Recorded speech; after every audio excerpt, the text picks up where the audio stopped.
कश्मीर को हैंडल कर लेंगे ये जो मुस्लिम लीग नून वगैरह आई है, क्योंकि बकौल वजीर दाखिला पाकिस्तान तो उनसे हैंडल हुआ नहीं, सिस्टम यहाँ कोलैप्स कर गया, तो वहाँ ये क्या करेंगे मियाँ साहब?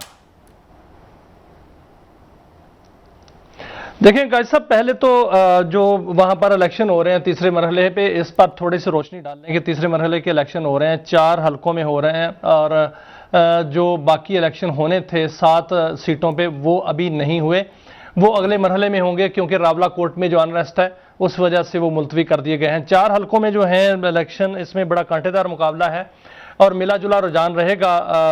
कुछ सीटें जो हैं वो मुस्लिम लीग नून को और कुछ पीपल्स पार्टी को, एक शायद 2 सीटें मिलें, और एक सीट जो है वो सरदार अतीक वाली, उस पर बड़ा कांटेदार मुकाबला है। और जो आज़ाद उम्मीदवार तो नहीं, एक नई पार्टी उन्होंने बनाई है, शायद अवामी दोस्त बाजू, वो उम्मीदवार जो है वो मैं अभी रिजल्ट देख रहा था काफ़ी आगे जा रहे हैं।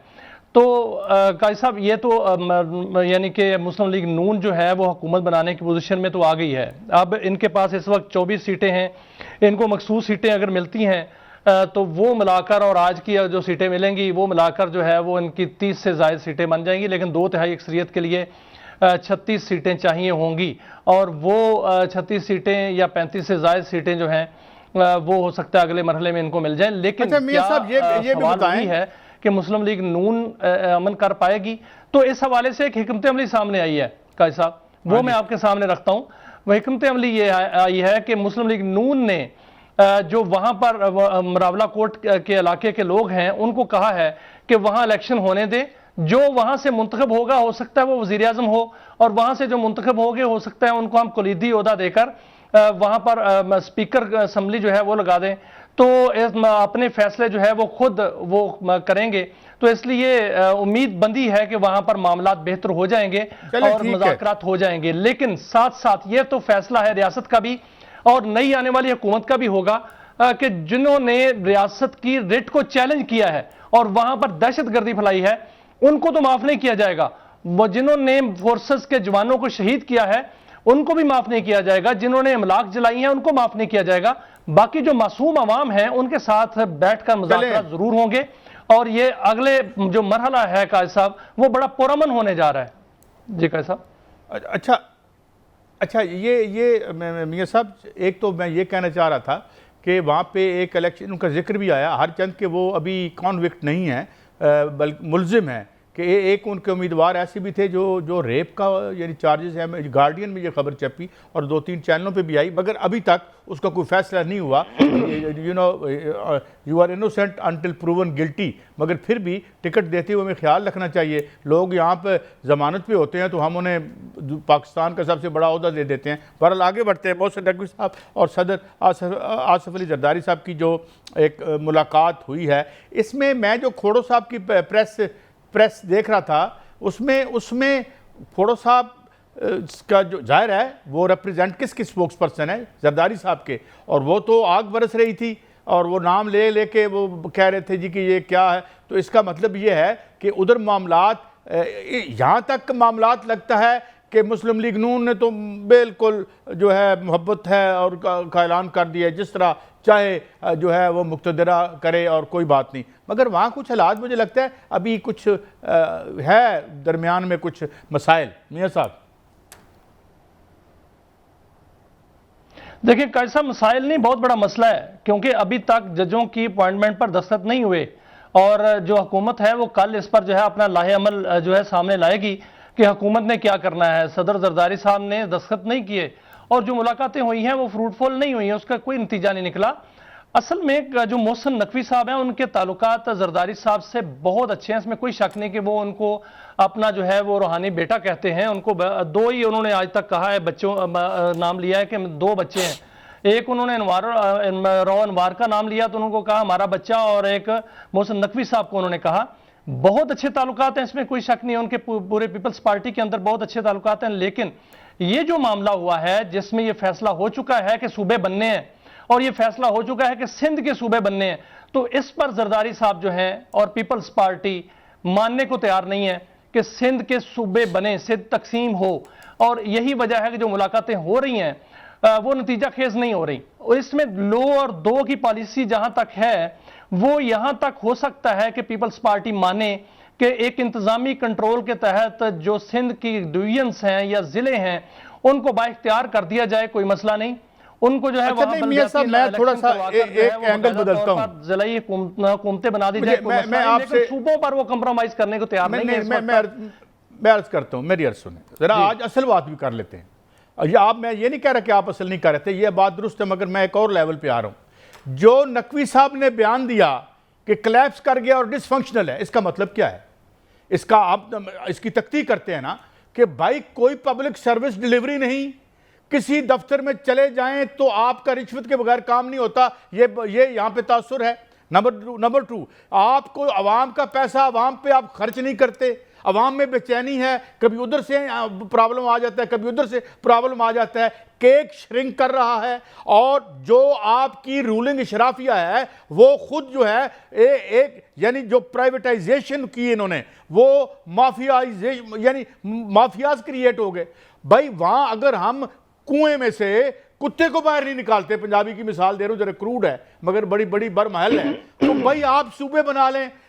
मसला ये है कि you are not ready to democratise the money that you take in trillions of rupees indirect taxation से, अवाम पर खर्च ही नहीं करते। और जो आप खर्च करते हैं उसकी हालत हम देख चुके हैं। जो सड़क, अभी मैं आज एक सड़क पे आ रहा था, अभी बनी है इस बारिश के दौरान, आज उसमें फिर खड्डे थे।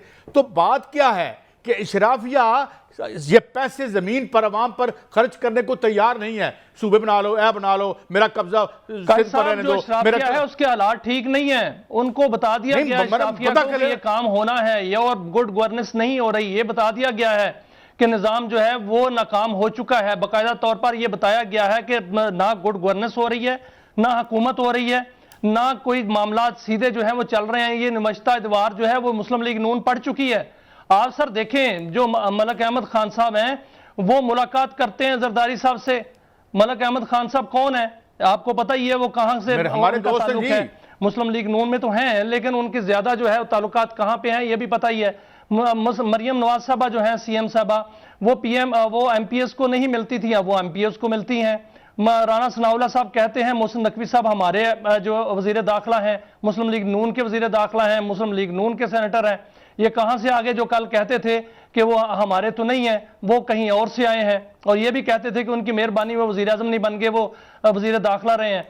तो ये सारे जो कुर्बतें बढ़ रही हैं, दूसरी जानब जो है फुर्तियां हैं, तीसरी जानब जो है वो थोड़ी सी नाराजगी का इजहार हो रहा है। ये क्यों हो रहा है?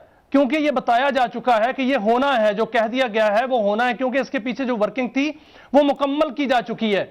उसमें यह मुकम्मल तौर पर बाकायदा ब्रीफिंग्स दी जा चुकी हैं कि कितने सूबे बनने हैं, ब्रीफिंग दी जा चुकी है कि गवर्नेंस किस तरह होनी है, यह भी ब्रीफिंग दी जा चुकी है कि इस्लाहात किस तरह होनी है। जो ब्यूरोक्रेसी है उनके बारे में भी फैसला किया जा चुका है कि जो फैसला नहीं, जो काम नहीं करेगा वो नहीं रहेगा। वह यहां पर अब यार पहले तो इस तरह करें ना आ चुके हैं, इसलिए दोनों पार्टियां जो है वो निवस्ता द्वार पढ़ चुकी है, मुस्लिम लीग नून ज्यादा पढ़ चुकी है, और मुस्लिम लीग नून जो है वो मेरी अर्ज सुने जी। पहले तो ख्वाजा आसिफ साहब के बयान के हवाले से बताएं कितने हजार ब्यूरोक्रेट्स के यूरोप में उनकी नेशनैलिटीज और प्रॉपर्टियां हैं।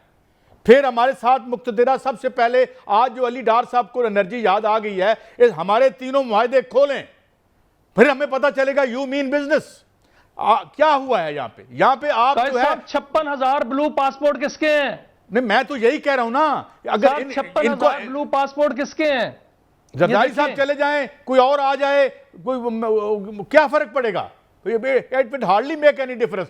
जब तक आप वेस्टेड इंटरेस्ट जो है, जो कि अवाम के पैसे को का रुख अपनी फॉरेन बैंकों की तरफ, बैरून मुल्क प्रॉपर्टियों की तरफ मोड़ रहा है, अगर आप उसका नेक्सस नहीं तोड़ते तो कुछ भी नहीं होगा, एक के बाद दूसरा प्रॉब्लम होगा। आप 10 किस्म के सिस्टम आजमा लें, nothing is going to change until unless ये जो मुंह को खून लगा हुआ है इसको हम जो है वो काबू में नहीं लाते। और हमको पता है मुल्क की मईशत बुरी तरह ब्लीड होती है। 11-12 बिलियन डॉलर की प्रॉपर्टी एक साल में दुबई में खरीदते हैं। सिटी गवर्नमेंट जो है उनसे पूछें, पिछले 4-5 सालों से मैं रिपोर्ट कर रहा हूं, एक साल तो 18 बिलियन का यानी फिगर था कि जो Pakistani second biggest buyer of property in Dubai जो थे वो, और मुल्क का क्या हाल है, 1.5 बिलियन के लिए इधर धक्के खा रहे हैं, हमारा वो स्टेटस ना खत्म कर दें। कैसा मुल्क का जो हाल है वो बेहतर करना है सर। अभी हम ये स्टोरी देंगे कि मुल्क का जो हाल अभी वजीर पेट्रोलियम साहब ने कहा है वो क्या कहा है, उसकी बैकग्राउंड पे क्या है और मैं हुकूमतें क्या करती रही हैं,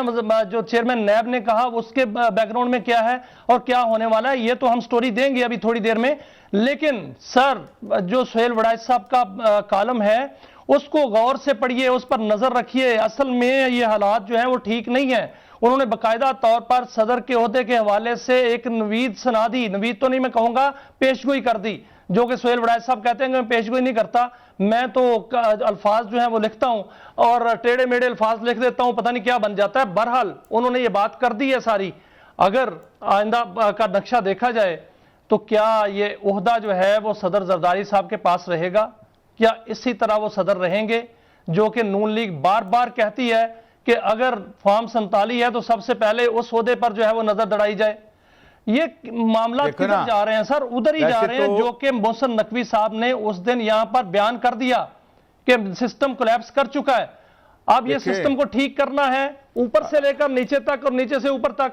इसको जो है वो आप डिवीजन तक ले आए, सूबे बना लें, या डिवीजन जो है उनको मजबूत कर लें या जिलों को मजबूत कर लें, लेकिन फैसला हो चुका कि साहब अगर आपने डिफॉल्ट बाकायदा देखें ना, मैं इस बात पे सीरियस बात कर दूं, पाकिस्तान की सिक्योरिटी एस्टेब्लिशमेंट और जो हमारा डिप्लोमेटिक कद बढ़ा है उसकी वजह से इंटरनेशनल फाइनेंशियल एस्टेब्लिशमेंट हमें दिवालिया डिक्लेयर नहीं कर रही। एक टूटी बंद करनी है उन्होंने, सिर्फ एक टैप इस तरह क्लोज करनी है। आज जो हमारी चूंकि सिक्योरिटी की वजह से तुर्की के साथ मुआहदा और जो हमारी सिक्योरिटी वो उसकी वजह से हम बचे हुए हैं, बाकी तो बेड़ा ही गर्क है सारा और उसकी तरफ कुछ देख नहीं रहा। और अब ये मैं बता दूं नहीं होगा, उस हवाले से भी मैं एक अपनी जो है वो कुछ स्टोरीज कुछ फिगर्स एंड फैक्ट्स जो है वो आपके सामने रखूंगा। काजी साहब ये जो मुलाकात का डोल डाला जा रहा है कि मुलाकात कराएं वरना हम जो है वो इस्लामाबाद पर चढ़ाई कर देंगे, इस पर बात कर लेते हैं। और बहुत सा जो है वो लश्करकशी करने की कोशिश जो है वो ऐलानात किए जा रहे हैं। आज भी जो सीएम केपी के हैं उन्होंने इस्लामाबाद के अंदर एक प्रेस कॉन्फ्रेंस की, आज भी उन्होंने ये बातें की। उन्होंने कहा कि हम सुप्रीम कोर्ट के सामने भी धरना देंगे, हम अडियाला जेल के सामने भी जाके जो है वो धरना देंगे, वहां मुलाकात के लिए जाएंगे। तो मुझे लगता है या मेरी जो इतलात है कि मुलाकात इस तरह तो नहीं होनी और मुलाकात जो है वो किसी ब्लैकमेलिंग से नहीं होगी। मुलाकात तो शेड्यूल के मुताबिक होगी और ये इंश्योर कराना पड़ेगा पहले कि वो मुलाकात जो है वो गैर सियासी होगी। अगर सियासी लोग मुलाकातें करेंगे तो उन पर तो पाबंदी है, तो मुलाकात तो नहीं होनी और मुलाकात में कोई ब्लैकमेलिंग नहीं होनी। और जहां तक ये 27 सितंबर है उसमें तो इख्तलाफात ही बहुत हैं। आपने देखा कि जुनेद अकबर साहब जो हैं वो अपनी बोली बोल रहे हैं, उनको बुलाया गया, वो कहते हैं कि रात के 12 बजे मुझे मैसेज करते हैं, मैं रात के 12 बजे तो सो जाता हूं। दीगर जो है वो आज ऑडियो लीक्स भी हो रही हैं आपस के अंदर जो है वो इनके सामने आ रही हैं। तो क्या ये बेल मंडे चढ़ती हुई नजर आ रही है? क्या आपको इस्लामाबाद पर जो है वो लॉन्ग मार्च होता हुआ नजर आ रही है? मुलाकात तो मेरे मुताबिक जो मेरी मालूमात है उसके मुताबिक तो मुलाकात नहीं हो रही। मुझे ब्रेक लेनी है। हम तो नहीं चाहते यहाँ अमन अमान खराब हो, मगर बात यह है कि जो माशाल्लाह हुकूमत को देखे तो माशाल्लाह, अपोजिशन को देखे तो माशाल्लाह, हर तरफ से ही मतलब कहीं को बेटर सेंस प्रिवेल करती नजर आ रही है।